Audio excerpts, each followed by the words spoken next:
وإذا سمعوا ما أنزل إلى الرسول ترى أعينهم تفيض من الدمع مما عرفوا من الحق يقولون ربنا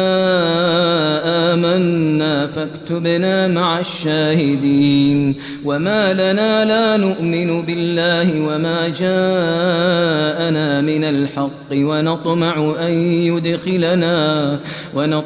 أن يدخلنا ربنا مع القوم الصالحين فأثابهم الله بما قالوا جنات تجري من تحتها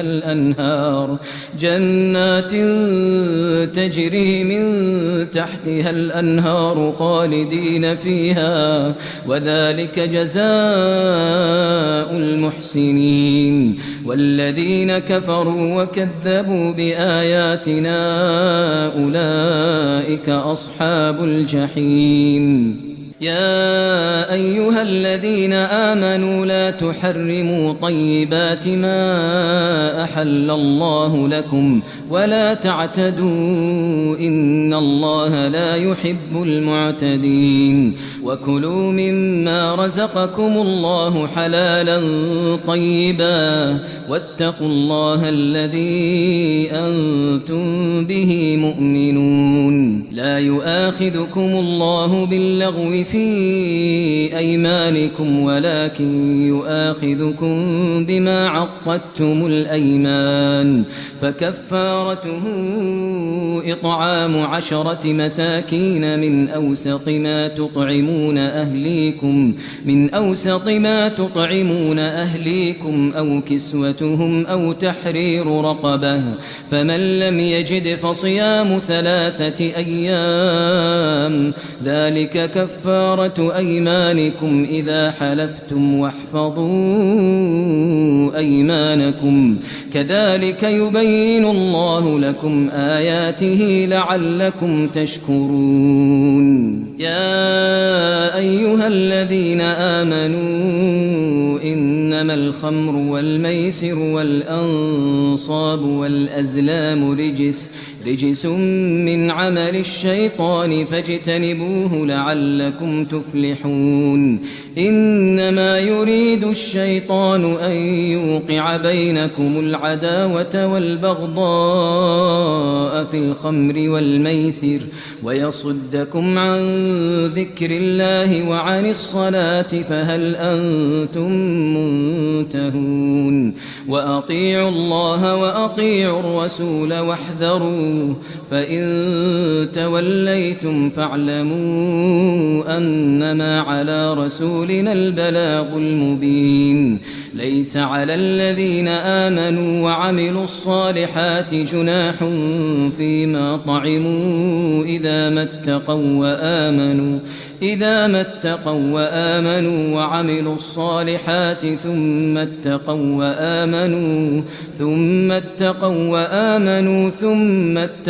وأحسنوا والله يحب المحسنين يا أيها الذين آمنوا ليبلونكم الله بشيء من الصيد تناله أيديكم ورماحكم ليعلم الله من يخافه بالغيب فمن اعتدى بعد ذلك فله عذاب أليم يا أيها الذين آمنوا لا تقتلوا الصيد وأنتم حرم ومن قتله منكم متعمدا فجزاء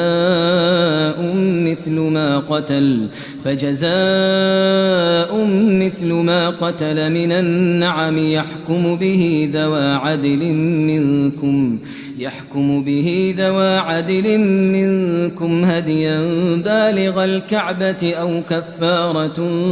طعام مساكين أو عدل ذلك صياما ليذوق وبال أمره عفى الله عما سلف ومن عاد فينتقم الله منه والله عزيز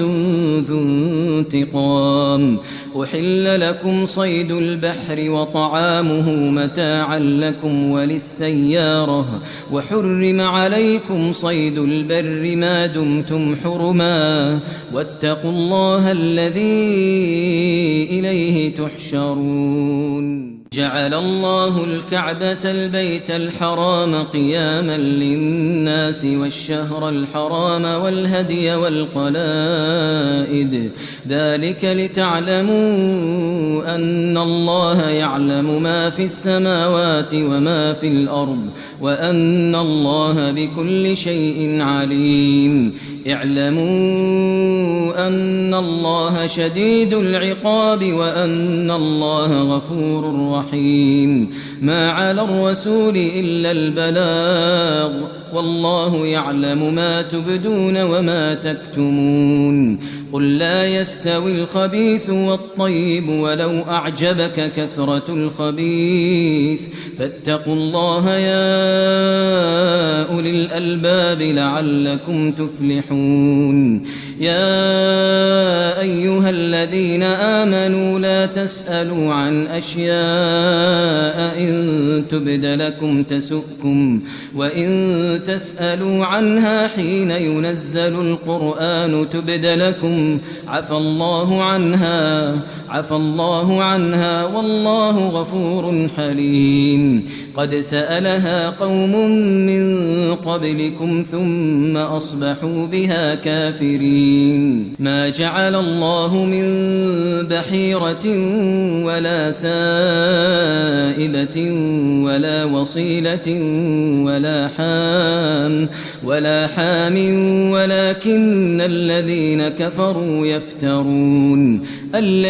كفروا يفترون على الله الكذب وأكثرهم لا يعقلون. وإذا قيل لهم تعالوا إلى ما أنزل الله وإلى الرسول قالوا حسبنا ما وجدنا عليه آباءنا أولو كان آباؤهم لا يعلمون شيئا ولا يهتدون. يا أيها الذين آمنوا عليكم أنفسكم لا يضركم من ضل إذا اهتديتم إلى الله مرجعكم جميعا فينبئكم بما كنتم تعملون.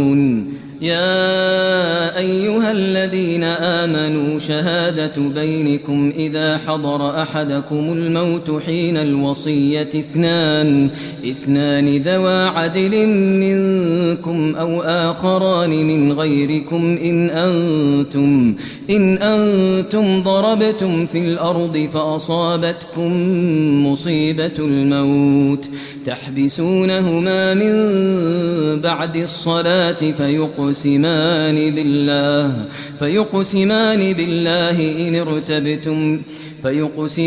بالله إن ارتبتم لا نشتري به ثمنا ولو كان ذا قربى ولا نكتم شهادة الله إنا إذا لمن الآثمين. فإن عثر على أنهما استحقا إثما فآخران يقومان مقامهما من الذين استحق عليهم الأوليان فيقسمان بالله لشهادتنا أحق من شهادتهما وما اعتدينا إنا إذا لمن الظالمين. ذلك أدنى أن يأتوا بالشهادة على وجهها أو يخافوا أن ترد أيمان بعد أيمانهم واتقوا الله واسمعوا والله لا يهدي القوم الفاسقين. يوم يجمع الله الرسل فيقول ماذا أجبتم قالوا لا علم لنا إنك أنت علام الغيوب. إذ قال الله يا عيسى ابن مريم اذكر نعمتي عليك وعلى والدتك إذ أيدتك بروح القدس تكلم الناس في المهد وكهلا وإذ علمتك الكتاب والحكمة والتوراة والإنجيل وإذ تخلق من الطين كهيئة الطير بإذني فتنفخ فيها فتكون طيرا بإذني وتبرئ الأكمه والأبرص بإذني وإذ تخرج الموتى بإذني وإذ كففت بني إسرائيل عنك إذ جئتهم بالبينات فقال الذين كفروا منهم إن هذا إلا سحر مبين. وإذ أوحيت إلى الحواريين أن آمنوا بي وبرسولي قالوا آمنا واشهد بأننا مسلمون. إذ قال الحواريون يا عيسى ابن مريم هل يستطيع ربك أن ينزل علينا مائدة من السماء قال اتقوا الله إن كنتم مؤمنين. قالوا نريد أن نأكل منها وتطمئن قلوبنا ونعلم أن قد صدقتنا ونكون عليها من الشاهدين. قال عيسى ابن مريم اللهم ربنا أنزل علينا مائدة من السماء تكون لنا عيدا لأولنا وآخرنا وآية منك وارزقنا وأنت خير الرازقين. قال الله إني منزلها عليكم فمن يكفر بعد منكم فإني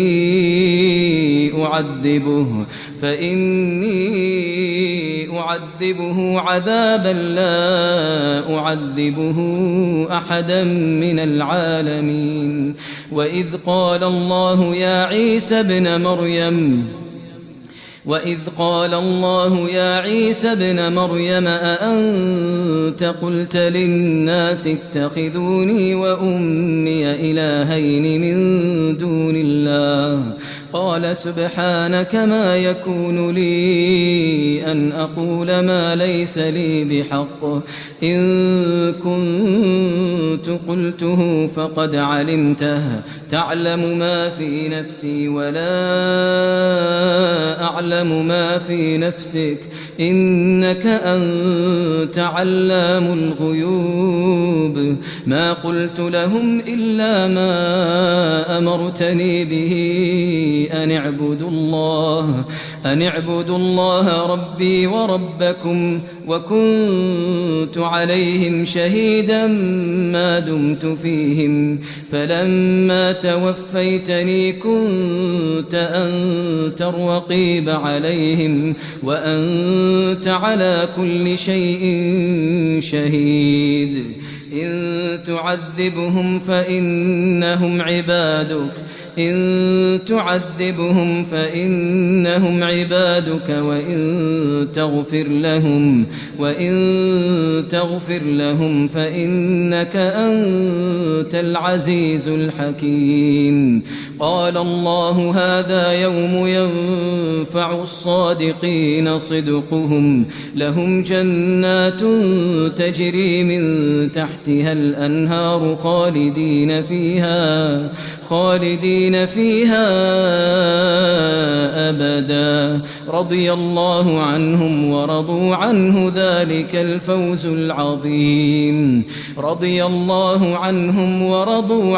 ذلك الفوز العظيم. لله ملك السماوات والأرض وما فيهن وهو على كل شيء قدير. بسم الله الرحمن الرحيم.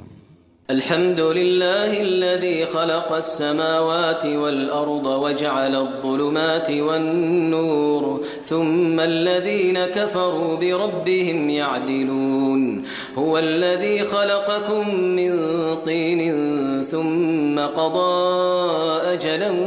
وأجل مسمى عنده ثم أنتم تمترون. وهو الله في السماوات وفي الأرض يعلم سركم وجهركم ويعلم ما تكسبون. وما تأتيهم من آية من آيات ربهم إلا كانوا عنها معرضين. فقد كذبوا بالحق لما جاءهم فسوف يأتيهم أنباء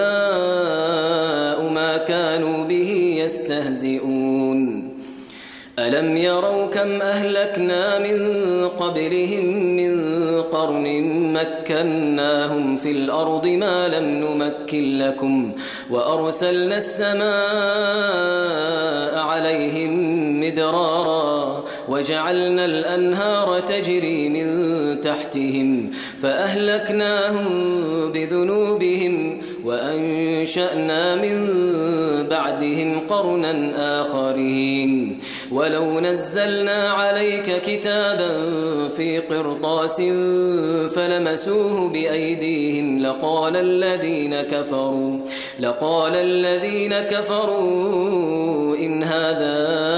إلا سحر مبين. وقالوا لولا أنزل عليه ملك ولو أنزلنا ملكا لقضي الأمر ثم لا ينظرون. ولو جعلناه ملكا لجعلناه رجلا وللبسنا عليهم ما يلبسون. ولقد استهزئ برسل من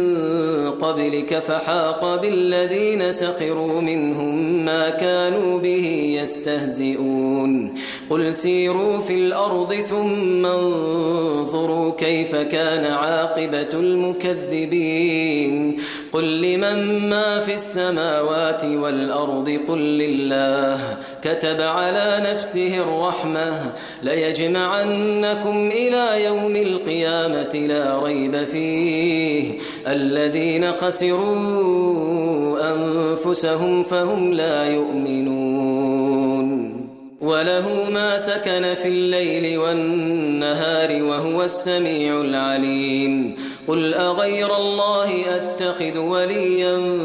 فاطر السماوات والأرض وهو يطعم ولا يطعم. قل إني أمرت أن أكون أول من أسلم ولا تكونن من المشركين. قل إني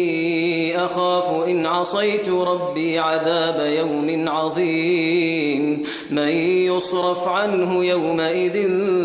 فقد رحمه وذلك الفوز المبين. وإن يمسسك الله بضر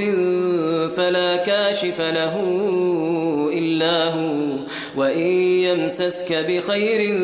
فهو على كل شيء قدير. وهو القاهر فوق عباده وهو الحكيم الخبير. قل أي شيء أكبر شهادة قل الله شهيد بيني وبينكم وأوحي إلي هذا القرآن لأنذركم به ومن بلغ أئنكم لتشهدون أن مع الله آلهة أخرى قل لا أشهد قل إنما هو إله واحد وإنني بريء مما تشركون الذين آتيناهم الكتاب يعرفونه كما يعرفون أبناءهم الذين خسروا أنفسهم فهم لا يؤمنون ومن أظلم ممن افترى على الله كذبا أو كذب بآياته إنه لا يفلح الظالمون ويوم نحشرهم جميعا ثم نقول للذين أشركوا أين شركاؤكم الذين كنتم تزعمون ثم لم تكن فتنتهم إلا أن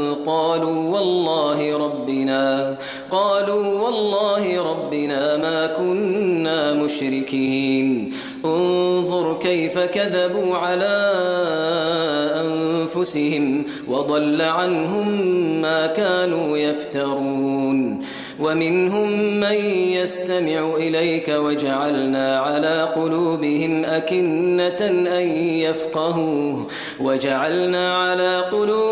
أكنة أن يفقهوه وفي آذانهم وقرا وإن يروا كل آية لا يؤمنوا بها حتى إذا جاءوك يجادلونك يقول الذين كفروا إن هذا إلا أساطير الأولين وهم ينهون عنه وينأون عنه وإن يهلكون إلا أنفسهم وما يشعرون ولو ترى إذ وقفوا على النار فقالوا يا ليتنا نرد ولا نكذب بآيات ربنا ونكون من المؤمنين بل بدا لهم ما كانوا يخفون من قبل ولو ردوا لعادوا لما نهوا عنه وإنهم لكاذبون وقالوا إن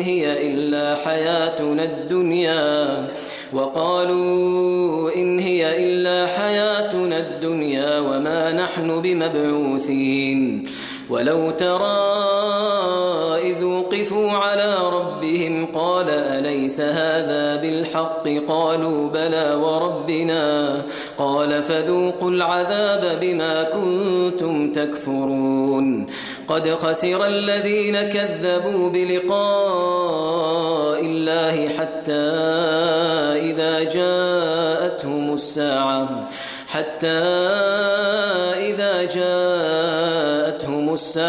بغتة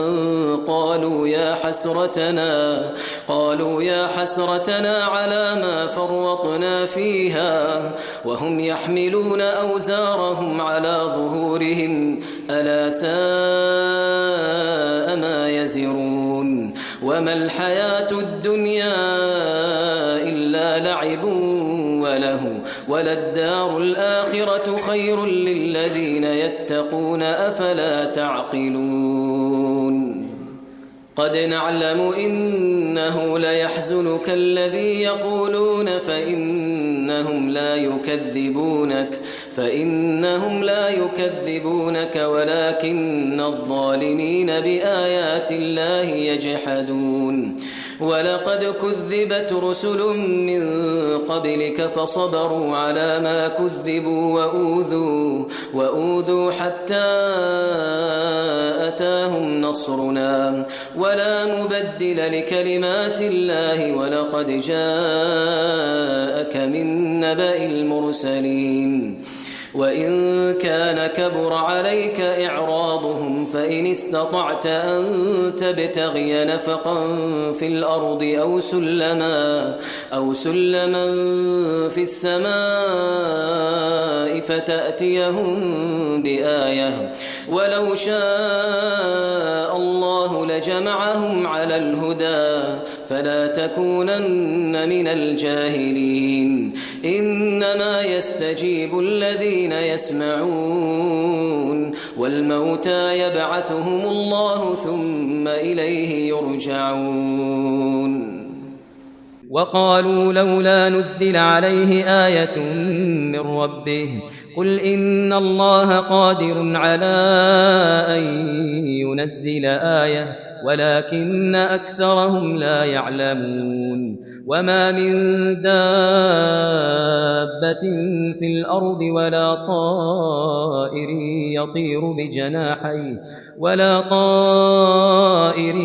يطير بجناحيه إلا أمم أمثالكم ما فرطنا في الكتاب من شيء ثم إلى ربهم يحشرون والذين كذبوا بآياتنا صم وبكم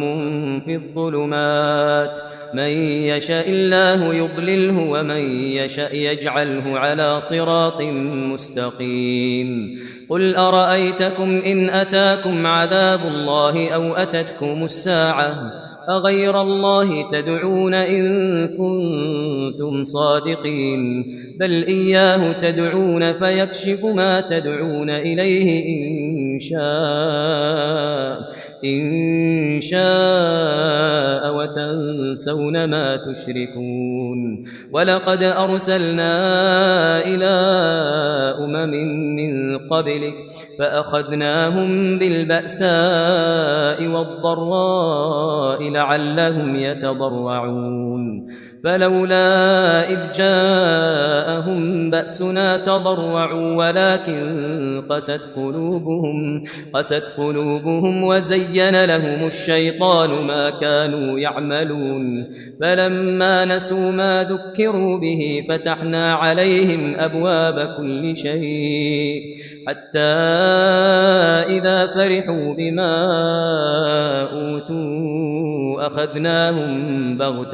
أخذناهم بغتة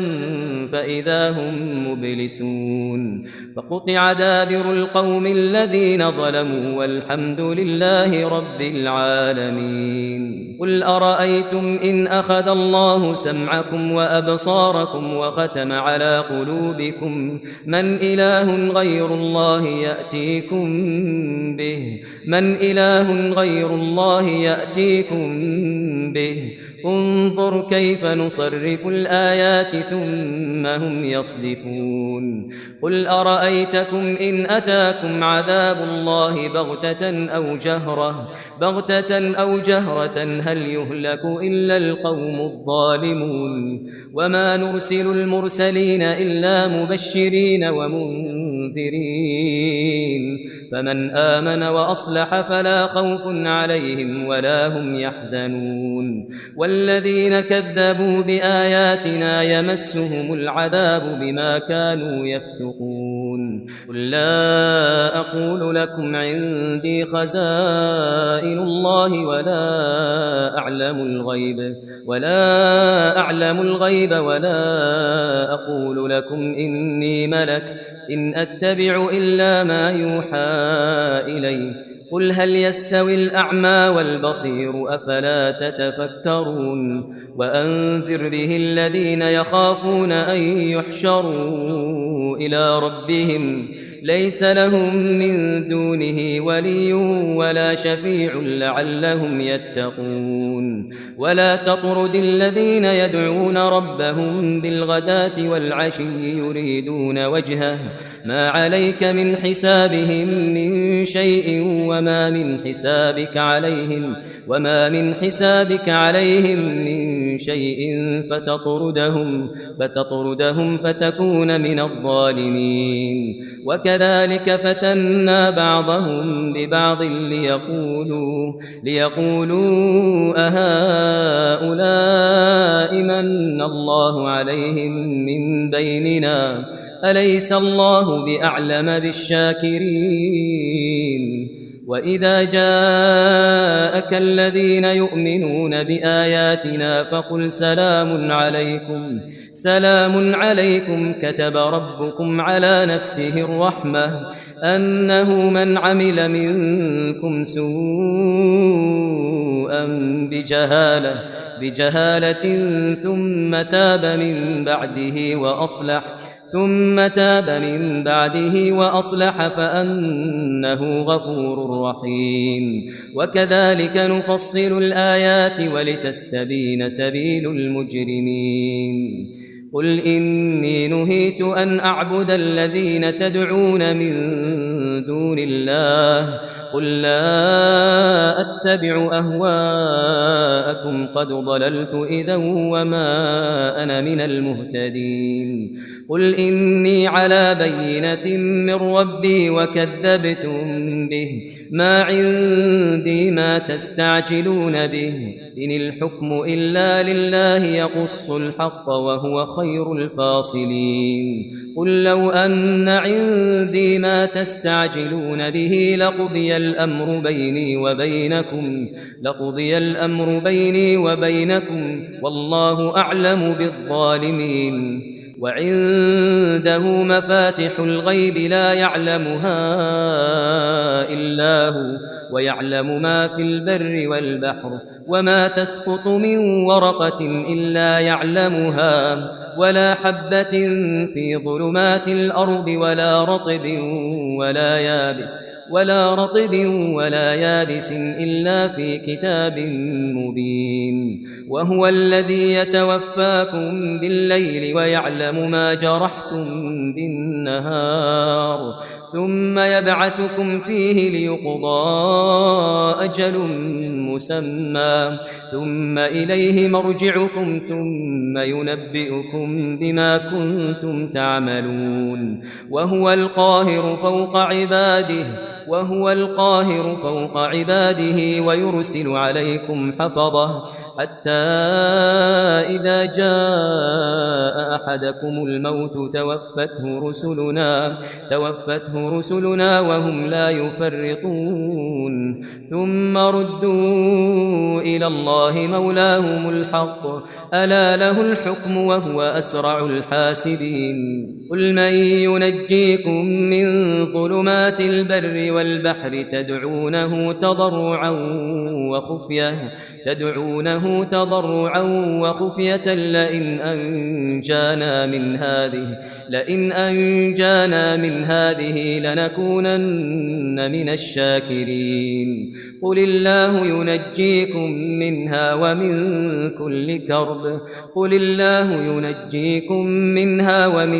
كل كرب ثم أنتم تشركون. قل هو القادر على أن يبعث عليكم عذابا من فوقكم أو من تحت أرجلكم أو يلبسكم شيعا ويذيق بعضكم بأس بعض انظر كيف نصرف الآيات لعلهم يفقهون. وكذب به قومك وهو الحق قل لست عليكم بوكيل لكل نبأ مستقر وسوف تعلمون. وإذا رأيت الذين يخوضون في آياتنا فأعرض عنهم حتى يخوضوا في حديث غيره وإما ينسينك الشيطان فلا تقعد بعد الذكرى مع القوم الظالمين. وما على الذين يتقون من حسابهم من شيء ولكن ذكرى لعلهم يتقون. وذر الذين اتخذوا دينهم لعبا ولهوا وغرتهم الحياة الدنيا وذكر به أن تبسل نفس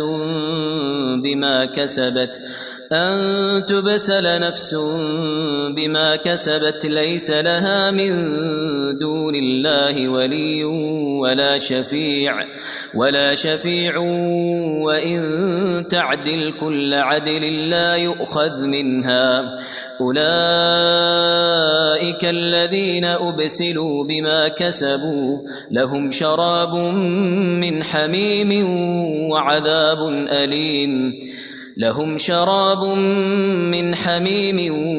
وعذاب أليم بما كانوا يكفرون. قل أندعو من دون الله ما لا ينفعنا ولا يضرنا ونرد على أعقابنا بعد إذ هدانا الله كالذي استهوته الشياطين في الأرض حيران له أصحاب يدعونه إلى الهدى ائتنا قل إن هدى الله هو الهدى وأمرنا لنسلم لرب العالمين وأن أقيموا الصلاة واتقوه وهو الذي إليه تحشرون. وهو الذي خلق السماوات والأرض بالحق ويوم يقول كن فيكون قوله الحق وله الملك يوم ينفخ في الصور عالم الغيب والشهادة وهو الحكيم الخبير. وإذ قال إبراهيم لأبيه آزر أتتخذ أصناما آلهة إني أراك وقومك في ضلال مبين. وكذلك نري إبراهيم ملكوت السماوات والأرض وليكون من الموقنين. فلما جن عليه الليل رأى كوكبا قال هذا ربي فلما أفل قال لا أحب الآفلين. فلما رأى القمر بازغا قال هذا ربي فلما أفل قال لئن لم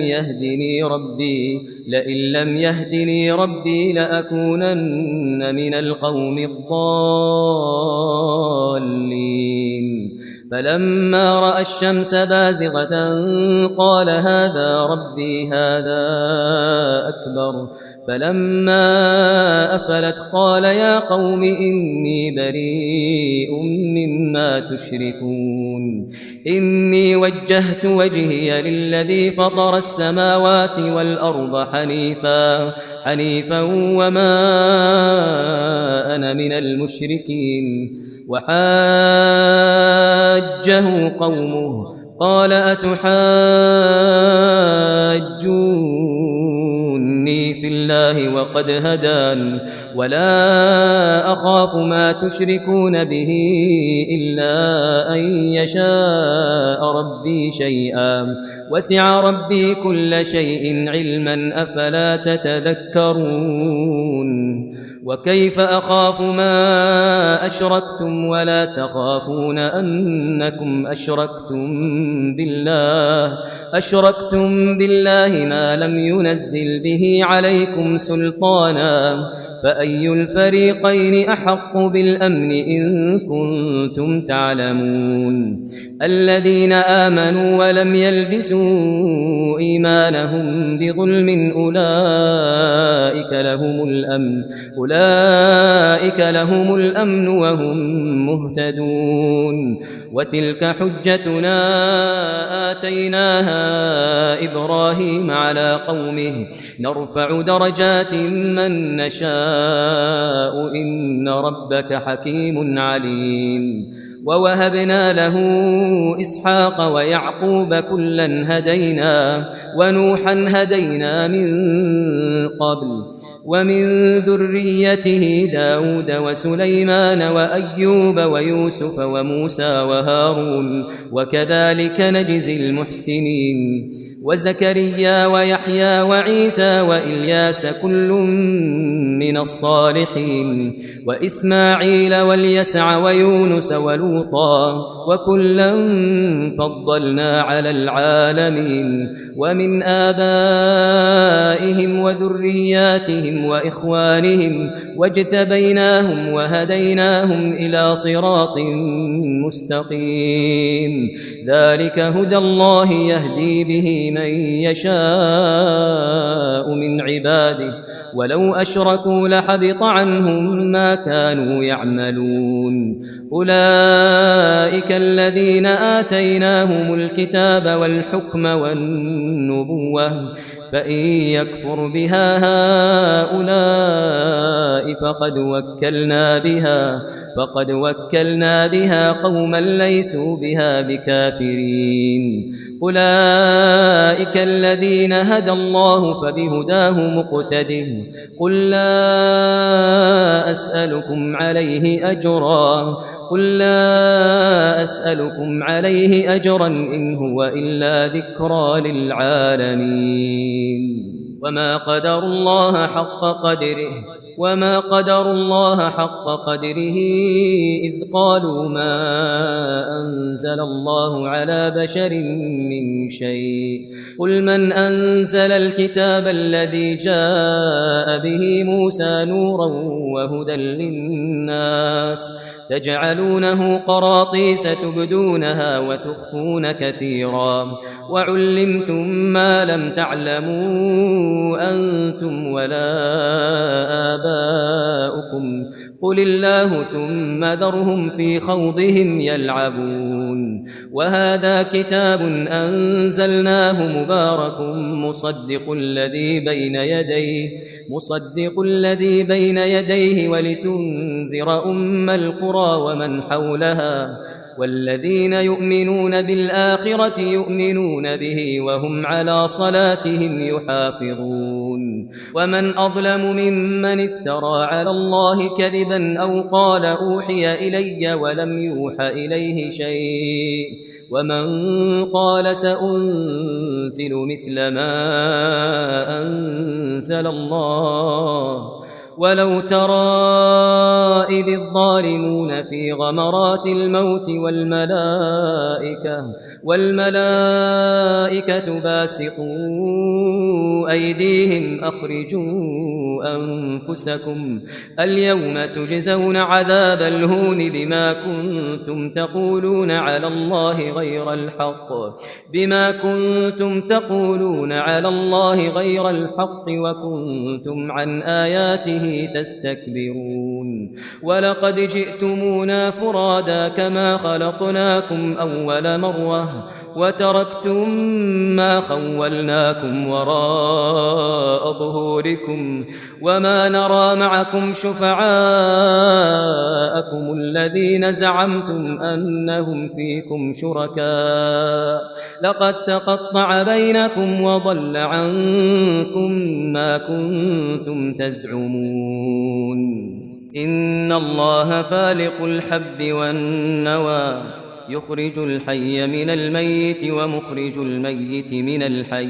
ذلكم الله فأنى تؤفكون فالق الإصباح وجعل الليل سكنا والشمس والقمر حسبانا ذلك تقدير العزيز العليم وهو الذي جعل لكم النجوم لتهتدوا بها في ظلمات البر والبحر قد فصلنا الآيات لقوم يعلمون وهو الذي أنشأكم من نفس واحدة فمستقر ومستودع قد فصلنا الآيات لقوم يفقهون وهو الذي أنزل من السماء ماء فأخرجنا به نبات كل شيء فأخرجنا منه خضرا نخرج منه حبا متراكبا ومن النخل من طلعها قنوان دانية وجنات من أعناب والزيتون والرمان مشتبها وغير متشابه انظروا إلى ثمره إذا أثمر وينعه إن في ذلكم لآيات لقوم يؤمنون وجعلوا لله شركاء الجن وخلقهم وخرقوا له بنين وبنات بغير علم سبحانه وتعالى عما يصفون بديع السماوات والأرض أنى يكون له ولد ولم تكن له صاحبة وخلق كل شيء وهو بكل شيء عليم ذلكم الله ربكم لا إله إلا هو خالق كل شيء فاعبدوه وهو على كل شيء وكيل لا تدركه الأبصار وهو يدرك الأبصار وهو اللطيف الخبير قد جاءكم بصائر من ربكم فمن أبصر فلنفسه ومن عمي فعليها وما أنا عليكم بحفيظ وكذلك نصرف الآيات وليقولوا درست ولنبينه لقوم يعلمون اتبع ما أوحي إليك من ربك لا إله إلا هو وأعرض عن المشركين ولو شاء الله ما أشركوا وما جعلناك عليهم حفيظا وما أنت عليهم بوكيل ولا تسبوا الذين يدعون من دون الله فيسبوا الله عدوا بغير علم كذلك زينا لكل أمة عملهم ثم إلى ربهم مرجعهم فينبئهم بما كانوا يعملون وأقسموا بالله جهد أيمانهم لئن جاءتهم آية ليؤمنن بها قل إنما الآيات عند الله وما يشعركم أنها إذا جاءت لا يؤمنون ونقلب أفئدتهم وأبصارهم كما لم يؤمنوا به أول مرة ونذرهم في طغيانهم يعمهون